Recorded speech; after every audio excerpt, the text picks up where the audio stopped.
நண்பர்களுக்கு வணக்கம். நவம்பர் மாதத்து அப்டேட்டை பார்க்கலாம் வாங்க. இப்போ காலையில் 9:30 மணி. மழை லேசாக தூறிக்கிட்டு தான் இருக்குது. இன்னும் கொஞ்சம் லேட்டானா ரொம்ப மழை வந்துருமோ அப்படின்ட்டு தான் இப்போ உடனடியாக நாம் வீடியோ எடுத்துக்கலாம் அப்படின்ட்டு தோட்டத்துக்கு வந்திருக்கேன்.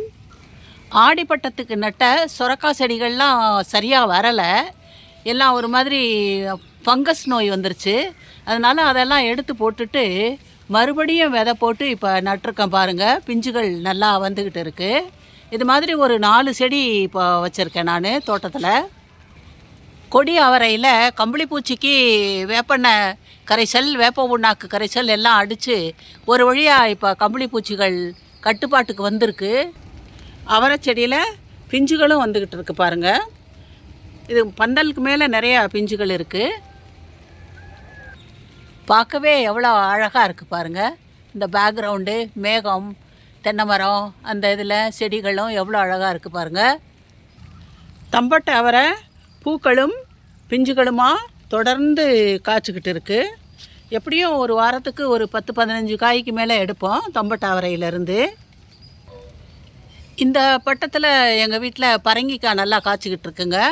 முதல்ல ஒரு 2 காய் அறுவடை பண்ணிட்டோம். இப்போ பாருங்கள், ஒரு பெண் பூ வந்துக்கிட்டு இருக்கு. பக்கத்துலேயே ஆண் பூக்கள்லாம் நிறையா வந்துக்கிட்டு இருக்கு. இங்கே பாருங்கள், ஒரு பரங்கிக்காய். அது கீழே விழுந்துடாமல் இருக்கிறதுக்காக இந்த உடஞ்ச பாக்கெட்டை வச்சுருக்கோம். இந்த பரங்கிக்காய் இது 2வது செடி. மொத்தம் 3 செடி வச்சுருக்கோம் எங்கள் வீட்டில் பரங்கிக்காய் செடி. 3 செடியுமே ஓரளவுக்கு காய்கள் கொடுத்துக்கிட்டு தான் இருக்குது. இப்போ இந்த 3வது செடியை இங்கே பார்த்தீங்க அப்படின்னாக்க, இங்கே பாருங்கள், இங்கே தான் இருக்குது.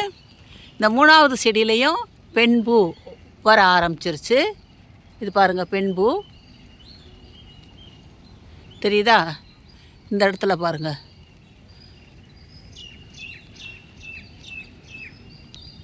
இந்த பரங்கிக்காய் செடி 2 செடி கொய்யா மரத்தில் தான் சுற்றி படர்ந்துக்கிட்டு இருக்கு. அது ஒரு வழிக்கு நல்லது தான். ஏன்னா இந்த எலியும் அணிலும் சேர்ந்து கொய்யாக்காயை அப்படியே கம்ப்ளீட்டாக பறித்து சாப்பிட்ருதுங்க. இந்த கொடி சுற்றிக்கிட்டு இருக்கிறதுனால ஓரளவுக்கு கட்டுப்படுத்த முடியுது.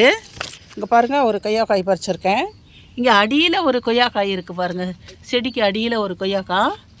இதையும் பறிச்சுக்கலாம். விட்டோன்னா இப்போ இருக்க சூழ்நிலையில் இதுவும் நமக்கு கிடைக்காம போயிடும். பறிச்சுக்குவோம். எவ்வளோ பெரிய கொய்யாக்காயாக இருக்குது பாருங்கள். இது தாய்வான் பிங்க்கு கொய்யா. பறிச்சிட்டோம் பாருங்கள், எவ்வளோ பெருசு பாருங்கள். பீக்கங்காய் செடி இப்போ தான் போட்டு விட்ருக்கோம். இப்போ தான் கொஞ்சம் கொஞ்சமாக வளர்ந்து வந்துக்கிட்டு இருக்குது. கம்பளிப்பூச்சிக்காக கம்ப்ளீட்டாக நாம் பாதிப்பு ஏற்பட்டதுனால கட் பண்ணி விட்டுருந்தோம் செடி அவரை. கட் பண்ணி விட்டதுக்கப்புறம் இங்கே பாருங்கள், நல்லா துளிர்த்து இதில் பூக்களும் வர ஆரம்பிச்சிருச்சு. அதே மாதிரி பக்கத்தில் செடி கோழி அவரை. இந்த செடி கோழி அவரையிலையும் துளிர்கள் நல்லா வந்துருச்சு. ஒரு சகோதரி கூட கேட்டிருந்தாங்க, துளிர்த்த பிறகு காட்டுங்கன்னு. அவங்களுக்காக இப்போ இது. இந்த சீசனில் எங்கள் தோட்டத்தில் தக்காளி சுமாராக தான் வந்துக்கிட்டு இருக்குது. ஆனால் ஏப்ரல்லாம் நாங்கள் நல்லா அறுவடை 15 கிலோவுக்கு மேலே எடுத்தோம். இதுக்கு காரணம் என்னன்னு தெரியல. ஆரம்பத்திலேருந்தே செடிகள்லாம் இந்த மாதிரி போயிட்டுருக்கு. சரி அப்படின்ட்டு மறுபடியும் விதை போட்டு இப்போ பாருங்கள் நட்டிருக்கோம்.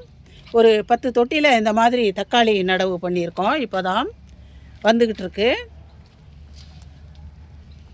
அதுக்கு முன்னாடி 1 மாதத்துக்கு முன்னாடி நட்ட செடிகளில் எல்லாம் தக்காளி செடி இப்போ பிஞ்சு வந்துக்கிட்டு இருக்கு பாருங்கள். தொடர்ந்து இந்த மாதிரி தக்காளி நாம் நட்டோம் அப்படின்னாக்க நமக்கு தேவைக்கு தொடர்ந்து தக்காளி கிடச்சிக்கிட்டே இருக்கும். கட் பண்ணி விட்ட கத்திரிக்காய் செடிகள்லேயும் துளிர்கள் நல்லா வந்துருச்சு பாருங்கள், புது துளிர்கள். அதில் சில துளிர்களில் மொட்டுக்கள் கூட வர ஆரம்பிச்சிருச்சு. இப்போ போன மாதம் வச்ச தக்காளி செடியில் இதுவும் ஒன்று. இதை ஷேடு நெட்டுக்குள்ளே வச்சுருக்கோம். நல்லா வந்துக்கிட்டு இருக்குது. இந்த தக்காளி செடியிலையும் ஓரளவுக்கு பிஞ்சுகள் வச்சுக்கிட்டு இருக்குது இப்போ. ஆனால் காய்க்கிறதையெல்லாம் அணில் சாப்பிட்டுட்டு போயிடுது. பார்த்து பார்த்து எடுக்க வேண்டியதாக இருக்குது. முக்கால்வாசி காய் பழுக்க ஆரம்பிக்கிற ஸ்டேஜில் எடுத்துட்றோம். மூக்குத்தி அவரை நிறையா காய்ச்சிருக்கு, எடுக்கணும். இப்போ திடீர்னு எடுக்க வந்துட்டோன்னா மழை பெஞ்சா என்ன செய்கிறதுன்ட்டு இருக்கோம். மழை விட்ட உடனே எடுத்துட வேண்டியதான். இந்த சீசனில் மூக்குத்தி அவரை நல்லா காய்ப்பு எங்கள் தோட்டத்தில். செடி காராமணி நல்லா காய்ச்சிக்கிட்டு இருக்குது பாருங்கள், தொடர்ந்து காய்ச்சிக்கிட்டு இருக்கு. இந்த செடி காராமணி எப்படியும் வாரத்துக்கு நாங்கள் ஒரு 1/2 கிலோவாவது எடுத்துருவோம். பக்கத்துலேயே பார்த்தீங்கன்னா கொடி காராமணிங்க, எவ்வளவு நீளம் இருக்குது பாருங்கள் காய் பாருங்கள்.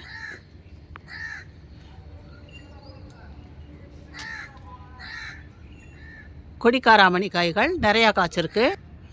இது அப்படியே பார்த்தோன்னா நமக்கு செடியோட குச்சியா அல்லது காயா அப்படிங்கிறது தெரியாது. கொஞ்சம் உன்னிப்பாக பார்த்தோன்னா தான் நமக்கு இது காய் அப்படிங்கிறது தெரியும். நிறையா காய்ச்சிருக்கு பாருங்கள். இதுவும் ஒரு செடி காராமணி, இதுலேயும் காய் இருக்குது பாருங்கள். இலைங்களுக்குள்ளே மறைஞ்சிக்கிட்டு இருக்குது, பார்க்குறதுக்கு ரொம்ப நல்லா இருக்கும், ரொம்ப டேஸ்ட்டாக. இந்த இதுலேயே ஒரு நெத்து கூட இருக்குது, எடுத்துக்கலாம். இதை வந்து விதைக்கி வச்சுக்குவோம். இருக்குது பாருங்கள், இருக்கிற காயெல்லாம் பறிச்சுக்கலாம்.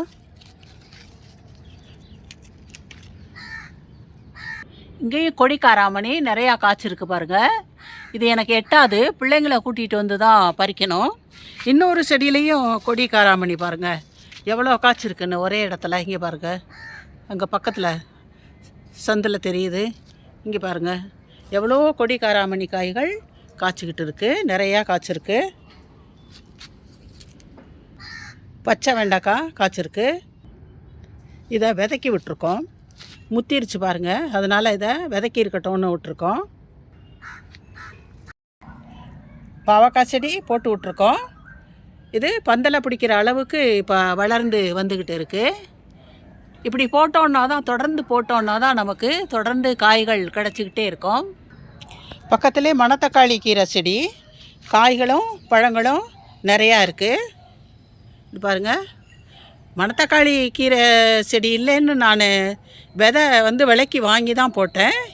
இப்போ வந்து தோட்டத்தில் பாதி இடத்துல மணத்தக்காளி கீரை வளர்ந்து வந்துக்கிட்டு இருக்குது. இது உடம்புக்கு ரொம்ப நல்லது, எல்லாருக்கும் தெரியும்.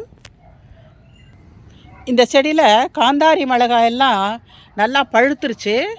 பழங்களை பறித்து காய வைக்கணும். ஆனால் இந்த சீசனில் பனியும் மழையுமா இருக்கும் பொழுது நாம் இந்த மிளகாயை பறித்து காய வச்சோன்னா, என்ன தான் வெயில் வரும் பொழுது வச்சு எடுத்தோன்னாலும் கூட அதில் வந்து பூஞ்சானம் பிடிச்சிருது, காயெல்லாம் வீணாக போகுது. சரி, நான் கொஞ்சம் மழை விட்ட பிறகு வெயில் அடிக்கும் பொழுது பறிச்சுக்கலான்னு விட்டுருக்கோம். எவ்வளோ நாளைக்கு செடியிலே தாங்கும் அப்படின்னு தெரியல.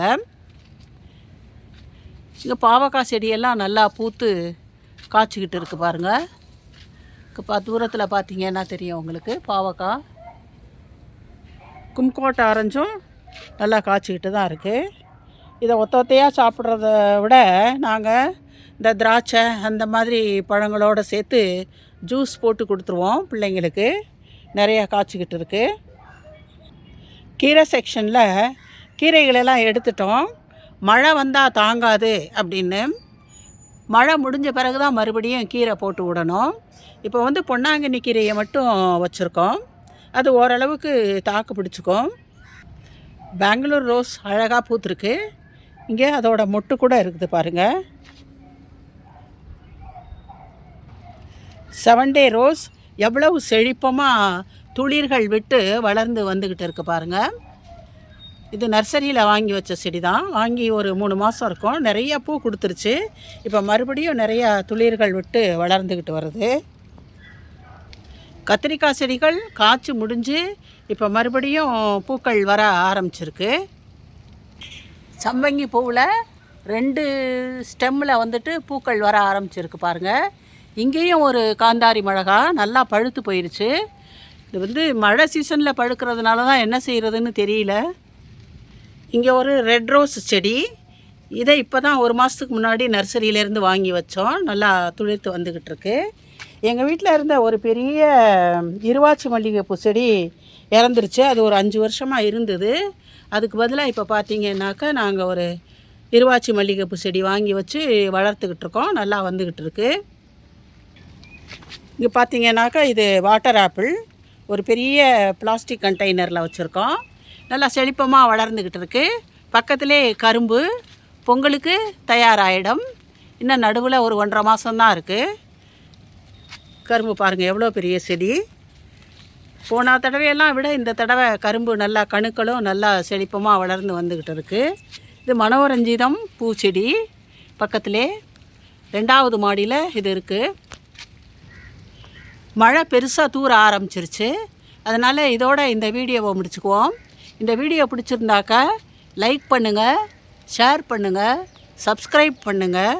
நன்றி, வணக்கம்.